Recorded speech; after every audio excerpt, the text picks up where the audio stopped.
Parler du président de la République qui était hier à Angoulême à l'occasion du festival de la BD et le président a été pris en photo.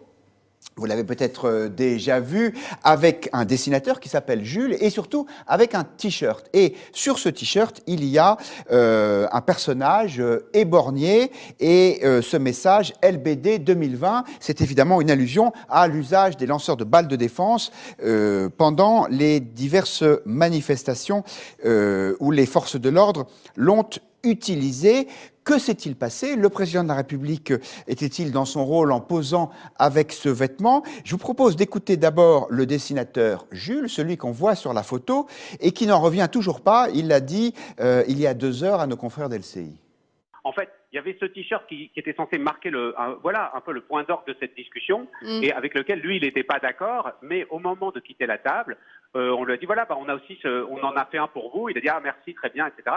Il a regardé et il l'a mis contre lui. Il dit mais c'est pas ma taille. Et après, j'ai dit mais si vous voulez, on peut prendre une photo. Alors j'ai dit ça sur le ton de la boutade. C'était absolument pas préparé ni de notre part ni de la sienne. Et personne pensait qu'il allait dire oui. Alors, on demande ça, il dit oui, d'accord, si vous voulez. Alors, je ne croyais pas vraiment mes oreilles, je dis, vous êtes sûr, vous voulez qu'on prenne une photo? Oui, pas de problème. Voilà, pas de problème. Et effectivement, le président de la République l'a confirmé, toujours à Angoulême et toujours hier, en expliquant qu'il avait accepté cette photo au nom de la liberté d'expression. Ce t-shirt dit quelque chose de très profond, qui est que dans notre pays, la liberté d'expression est préservée, protégée. On est même un pays, il y en a peu dans le monde, où la liberté de blasphème est protégée. La liberté de critiquer tous les dirigeants, de les railler, Et ça, c'est un trésor.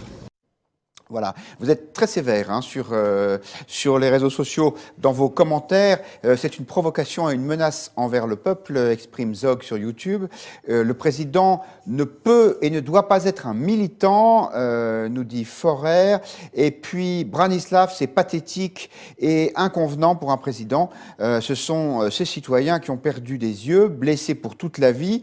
Alors, donc ça veut dire que Branislav se met plutôt du côté des gens qui ont été blessés par les LBD. Il y en a d'autres qui ne sont pas non plus contents du tout. Ce sont les policiers, ceux qui étaient de l'autre côté de ce moyen de défense ou d'attaque, comme on voudra. Écoutez la réaction de Stanislas Godon, c'est le porte-parole du syndicat Alliance Police Nationale. On peut faire des explications dans tous les sens du scénario, de comment ça s'est déroulé pour arriver à cette photo.